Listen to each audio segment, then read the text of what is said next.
Assalamualaikum, this is Shehbaz Ali and I welcome you all on my YouTube channel Chicago Physics Academy। उम्मीद है आप सब खैरियत से होंगे। आज के लेक्चर के अंदर हम जो है क्लास 9th के फिजिक्स के चैप्टर नंबर 1 में से जो सेल्फ असेसमेंट क्वेश्चंस हैं और जो MCQs हैं वो सॉल्व करने वाले हैं। तो चलें शुरू करते हैं। पहले सेल्फ असेसमेंट जो भी क्वेश्चन है वो सॉल्व करेंगे। तो स्टार्ट करते हैं। सेल्फ असेसमेंट क्वेश्चंस जो हैं, सबसे पहला जो सेल्फ असेसमेंट क्वेश्चन है वो कहता है कि what instrument will you choose to measure the height of your friend. मतलब आप अपने दोस्त की जो हाइट है वो किस इंस्ट्रूमेंट से मेजर करेंगे जो कि बेहतर रहेगा मेजर करना। तो बहुत सारे इंस्ट्रूमेंट्स होते हैं हाइट मेजर करने के लिए, पर जो मोस्ट अप्रोप्रिएट जो यहाँ पे रहेगा इंस्ट्रूमेंट वो रहेगा आपका मेजरिंग टेप। मीटर रूल से भी आप कर सकते हैं, पर मीटर रूल की मैक्सिमम लेंथ जो होती है वो 1 मीटर तक होती है। तो अगर आपके दोस्त की जो हाइट है वो 1 मीटर से ज़्यादा है तो it wouldn't be appropriate to measure it with metre rule. तो आपको क्या करना पड़ेगा कि आपको जो है मेजरिंग टेप इस्तेमाल करनी पड़ेगी। मेजरिंग टेप होती है वो उसमें ईजिली जो है आप किसी भी अपने दोस्त की या किसी भी बंदे की आपकी जो हाइट है वो इजीली मालूम कर सकते हैं। सेकंड क्वेश्चन, तो यहाँ पे आप लिख सकते हैं मेजरिंग टेप।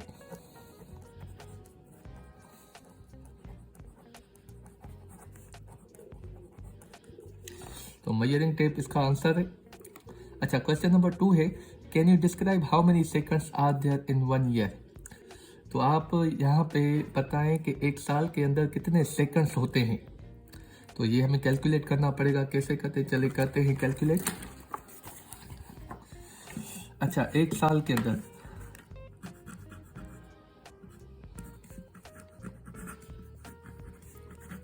ठीक है, एक साल के अंदर कितने जो है वो सेकंड्स होते हैं।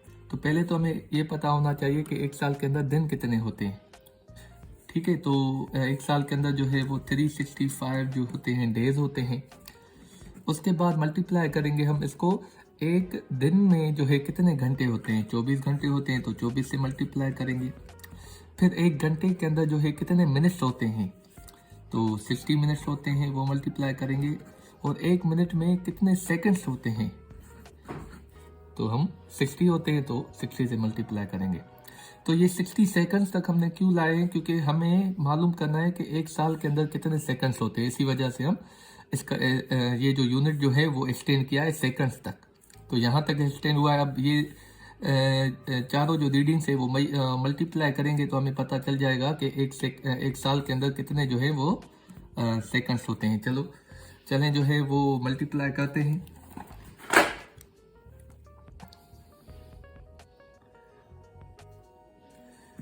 मल्टीप्लाई करते हैं, देखें 365 multiplied by 24 multiplied by 60 multiplied by 60। तो हमारे पास जो रीडिंग आई है वो ये आई है,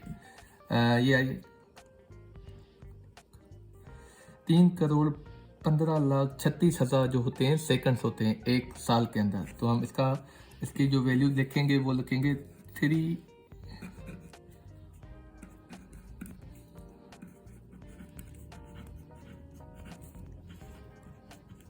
तो ये जो है हमारा आंसर हो गया। जो है सेकंड नंबर जो सवाल है कि एक साल के अंदर कितने सेकंड्स होते हैं, वो होते हैं 3,15,36,000 सेकंड्स जो होते हैं। अच्छा, उसके बाद जो है जो हमारा तीसरा सवाल है, which instrument will you choose to measure your mass. तो अपना जो मास है आप किससे मेजर करेंगे। तो नॉर्मली हमारे पास पता है कि मास किससे मेजर होता है, फिजिकल बैलेंस से मेजर होता है, डिजिटल बैलेंस से भी मेजर होता है। तो इससे हम इजीली जो है अपना डिजिटल बैलेंस से मास जो है वो मालूम कर सकते हैं कि हमारा मास जो है या किसी भी ऑब्जेक्ट का मास कितना है। तो यहाँ पे आप लिख सकते हैं डिजिटल बैलेंस या फिजिकल बैलेंस।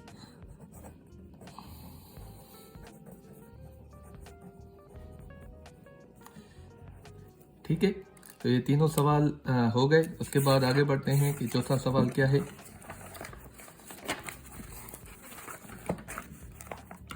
क्वेश्चन नंबर 4 है कि कह रहा है कि can you tell if the size of the nucleus is up to 10 to power 10 raised to power minus 15 meters. What prefix shall we use to describe its size?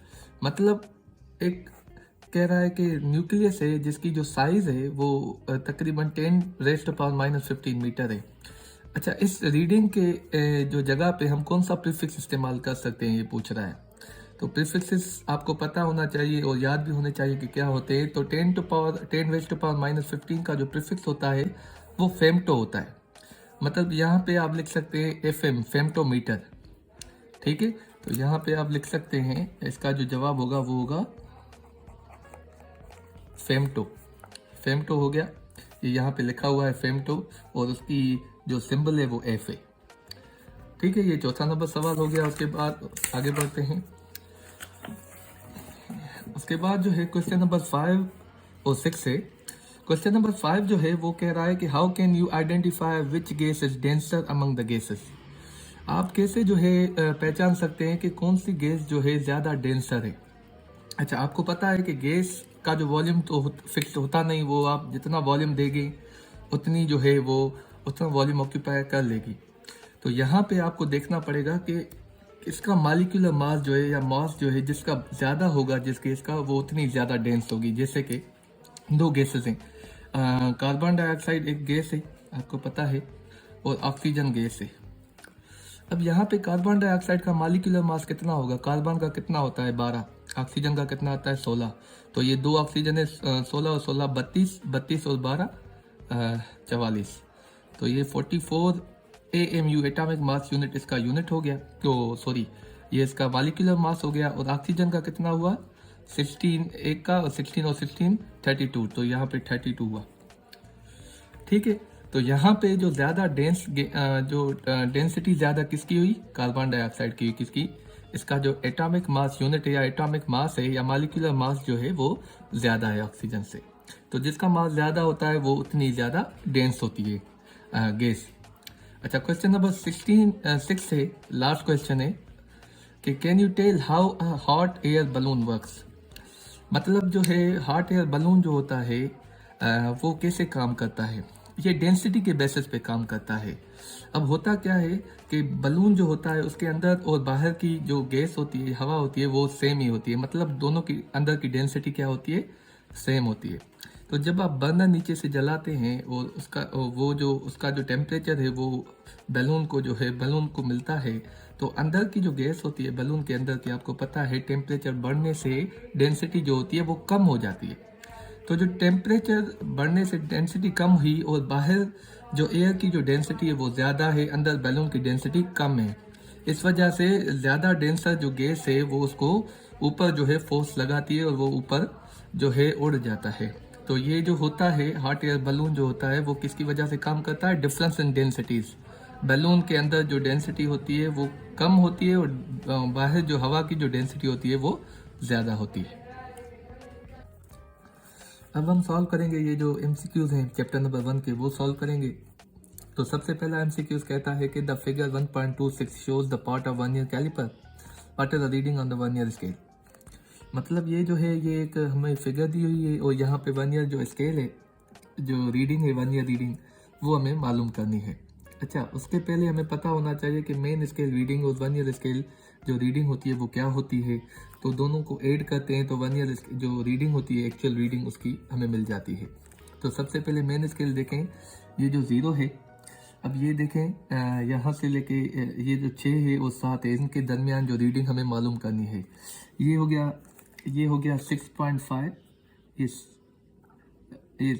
ये हो गया आपका जो है 6.1, ये 6.2, ये 6.3, ये 6.4 एंड ये हो गया 6.5। तो जो मेन स्केल रीडिंग है ये यहाँ पे लिख लेते हैं। मेन स्केल जो रीडिंग है वो है 6.5। अब आते हैं वर्नियर स्केल रीडिंग पे ना। वर्नियर स्केल रीडिंग क्या है, यहाँ पे देखें ये दोनों कोइंसाइड कर रही हैं। तो उससे पहले वाली जो डिजिट्स होती हैं वो वर्नियर स्केल कहलाती हैं, वर्नियर स्केल डिविजन्स जो होती हैं। तो ये हो गया, ये 1, 2, 3, 4 एंड 5। तो ये हो गई 5। इनको हम मल्टीप्लाई करते हैं लीस्ट काउंट से, और लीस्ट काउंट क्या है इसका? 0.01 आपने पढ़ा होगा। तो इन दोनों को जब आप मल्टीप्लाई करेंगे आपका वैल्यू आएगा 0.05। ठीक है। अब रीडिंग कैसे निकलेगी, ये दोनों प्लस होंगे, ये मेन स्केल रीडिंग और ये 1 ईयर स्केल रीडिंग, ये हो गई 1 ईयर स्केल रीडिंग। ये दोनों आप प्लस करें 6.5 प्लस 0.05, ये हो गई आपकी 6.55 सेंटीमीटर। तो ये 6.55 आपका जवाब हो गया। अच्छा, ये क्या कहता है, 10 identical steel balls are of mass each of mass 27 gram. तो मतलब 10 बॉल हैं स्टील के जिनका हर एक का जो मास है वो 27 ग्राम है। Are immersed in the measuring cylinder having 20 centimetre cube of water. तो एक जो है एक मेजरिंग सिलेंडर के अंदर जो पानी पड़ा हुआ है जिसका वॉल्यूम जो है वो 20 सेंटीमीटर क्यूब है, उसके अंदर वो हम जो है बॉल जो है डाल रहे हैं, ठीक है। The reading of water level rises to 50 centimetre cube. तो उसकी जो पहले तो जो वॉल्यूम था पानी का वो 20 सेंटीमीटर क्यूब था, जब हमने बॉल्स डाले तो बढ़ के कितना हो गया, 50 सेंटीमीटर क्यूब हो गया। What is the density of the steel, तो वो जो बॉल्स हैं उसकी डेंसिटी क्या होती है। अब डेंसिटी का फार्मूला आपको पता है, यहाँ पे लिखते हैं। डेंसिटी को हम रो से डिनोट करते हैं और उसका फार्मूला क्या है, मास पर यूनिट वॉल्यूम। अब मास यहाँ पे बता रहा है 27 ग्राम, तो यहाँ पे आप लिखेंगे 27 ग्राम। और वॉल्यूम कैसे पता चले, अब यहाँ पे देखना है कि टोटल वॉल्यूम कितना बड़ा है, 20 से लेके 50 तक, मतलब 30 सेंटीमीटर क्यूब जो है वॉल्यूम में इंक्रीमेंट आ गई है ना। तो 30 सेंटीमीटर क्यूब वॉल्यूम इंक्रीज हो गया है। कितने बॉल्स का इंक्रीज हो गया है, कितने बॉल थे हमारे पास, 10। अगर 10 का 30 सेंटीमीटर क्यूब इंक्रीज हो गया है वॉल्यूम 10 बॉल्स का, तो एक बॉल हमें एक बॉल की जो डेंसिटी मालूम करनी है, तो एक बॉल का वॉल्यूम कितना होगा। तो आप सिंपली 30 सेंटीमीटर क्यूब को आप 10 से डिवाइड करें, ये 10 की टेबल 30 पे 3 टाइम, तो 3 सेंटीमीटर क्यूब, मतलब एक बॉल का जो वॉल्यूम है वो 3 सेंटीमीटर क्यूब है। तो इसको आप यहाँ से डिवाइड कर लें, 3 सेंटीमीटर क्यूब। 3 की टेबल 27 पे कितनी दफ़ा लगेगी, 9 दफ़ा लगेगी। तो यहाँ पे इसकी जो डेंसिटी आ गई स्टील बॉल की, वो आ गई 9 ग्राम पर सेंटीमीटर क्यूब नीचे आएगा। अगर इसको आप ऊपर लेके आएंगे तो ऐसे भी लिख सकते हैं, 9 ग्राम सेंटीमीटर पावर -3, ऐसे भी लिख सकते हैं, आप ऐसे भी लिख सकते हैं। यहाँ पे इन्होंने गलती की है, यहाँ पे पर सेंटीमीटर क्यूब, ठीक है, यहाँ पे सही लिखा है इन्होंने। उसके बाद जो है तो इसका जो क्या आया, 9 ग्राम पर सेंटीमीटर क्यूब, ये इसका राइट आंसर है। अच्छा, उसके बाद कह रहा है an object of mass 100 gram is immersed in the water as shown in the figure 1.27। मतलब यहाँ पे आप देख सकते हैं मेजरिंग सिलेंडर है, इसके अंदर जो है 100 ग्राम का एक ऑब्जेक्ट है, कोई भी ऑब्जेक्ट है, उसके अंदर जो हम पानी के अंदर डाल रहे हैं। What is the density of material from which the object is made. अब इस ऑब्जेक्ट की जो है वो डेंसिटी कितनी होगी हमें मालूम करनी है। तो मैंने आपको बताया कि डेंसिटी मालूम करने के लिए उसका फार्मूला होता है मास अपॉन वॉल्यूम। मास तो हमें पता है 100 ग्राम, पर उसका वॉल्यूम कैसे पता करें, वॉल्यूम यहाँ से पता होगा। यहाँ पे वो कह रहा है कि पहले उसका जो वॉल्यूम था पानी का 50 सेंटीमीटर क्यूब था, जब उसने वो ऑब्जेक्ट डाला तो उसका जो वॉल्यूम राइज होके कितना हो गया, 90 सेंटीमीटर क्यूब, मतलब कितना राइज हुआ, 40 सेंटीमीटर क्यूब। तो ये 40 सेंटीमीटर इस ऑब्जेक्ट का वॉल्यूम है। तो हमें इस फिगर को देख के हमें मालूम करना है कि इस ऑब्जेक्ट का वॉल्यूम कितना है। तो चलें मालूम करते हैं। तो ये MCQ नंबर 2 था, ये अब 3 हो गया। डेंसिटी मालूम करनी है तो मास अपॉन वॉल्यूम। अब मास आपको बता रहा है खुद ही कि मास उसका है 100 ग्राम और उसका वॉल्यूम कितना है, कितना इंक्रीज हो गया, 40 सेंटीमीटर क्यूब। तो ये 0 यहाँ से कट गया, ये इसकी टेबल यहाँ पे लगेगी 2.5। तो ये जो इसकी डेंसिटी जो आ गई वो हो गई 2.5 ग्राम पर सेंटीमीटर क्यूब। तो मतलब इस ऑब्जेक्ट की जो कि हम पानी के अंदर जो है वो डाल रहे हैं, इस ऑब्जेक्ट की जो डेंसिटी है वो है आपकी 2.5 ग्राम पर सेंटीमीटर क्यूब। अब देखें what is the reading of micrometer in, micrometer का मतलब है screw gauge micrometer in figure. यहाँ पे हमें इसकी जो है रीडिंग, माइक्रोमीटर की रीडिंग मालूम करनी है। यहाँ पे देखें आप, यहाँ से लेके यहाँ तक 5, उसके बाद ये जो पार्ट है पहला वाला ये हो गया 5.5, ये हो गया 6 और उसके बाद हो गया 6.5। अच्छा ये देखिए 6.5 के बाद भी थोड़ा सा है, थोड़ी रीडिंग आगे है। तो यहाँ पे देखें 6.5 से आगे कौन सी रीडिंग है, ये है 5.43। तो बहुत ही कम है, ये ज़्यादा हो गई, ये भी ज़्यादा हो गई। तो ये रीडिंग क्या हो गई 6.63 मिलीमीटर्स एम ए। यहाँ पे जो हमें रीडिंग दी हुई है वो मिलीमीटर्स में दी हुई है। अच्छा यहाँ पे देखें a chips wrapper is 4.5 centimetre long and 5.9 centimetre wide. Its area up to significant figures will be. यहाँ पे कह रहा है कि एक चिप्स का रैपर है ऐसे, वो लॉन्ग जो है ऐसे, वो जो है 4.5 सेंटीमीटर लॉन्ग है और जो है 5.9 सेंटीमीटर वाइड है। इसका एरिया कितना होगा? अब इसका एरिया का जो फार्मूला होता है वो होता है लेंथ मल्टीप्लाइड बाय विड्थ। तो इन दोनों को मल्टीप्लाई करेंगे। लेंथ क्या है हमारे पास 4.5 और विड्थ हमारे पास क्या है 5.9।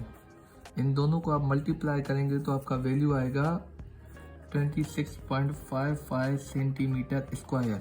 स्क्वायर क्यों आया? क्योंकि दो लेंथ भी है विड्थ भी है, इसी वजह से स्क्वायर आ गया। तो ये जो C है हमारा 26.55, ये हमारा जो है राइट आंसर है 26.55 सेंटीमीटर स्क्वायर। तो इस रैपर का जो एरिया है वो इतना है। यहाँ पे देखें क्वेश्चन नंबर 6 है, MCQ number 6। A worldwide system of measurements in which the units of base quantities were introduced is called, उसको हम क्या कहते हैं जिसमें हम जो टोटल जो यूनिट्स जो हैं बेस क्वांटिटीज को इंट्रोड्यूस किया था उनको हम बोलते हैं international system of units. All accurately known digits in first doubtful digit in an expression are known as, और इनको हम बोलते हैं significant figures. If a zero of a line of vernier scale coincides with the zero of main scale, then zero error is। जब zero जो vernier scale का zero है और मेन स्केल का जो जीरो है वो दोनों एक ही लाइन में आ जाते हैं, सीधे आ जाते हैं, जैसे ये हैं, इनको बोलते हैं हम कोइंसाइड। ऐसे आ जाते हैं तो उसमें जो जीरो एरर होता है वो कितना होता है? अब जब दोनों कोइंसाइड हो जाती हैं तो जीरो एरर कुछ भी नहीं होता, वो जीरो हो जाता है। तो ये जीरो हो गया। Zero error of the instrument is, zero error जो इंस्ट्रूमेंट में होता है वो कौन सा एरर होता है? सिस्टमेटिक एरर होता है, वो सिस्टम की वजह से होता है, कोई भी इंस्ट्रूमेंट की वजह से जो होता है इंस्ट्रूमेंटल एरर होता है। वो इंस्ट्रूमेंटल एरर जो होता है वो सिस्टमेटिक एरर ही होता है।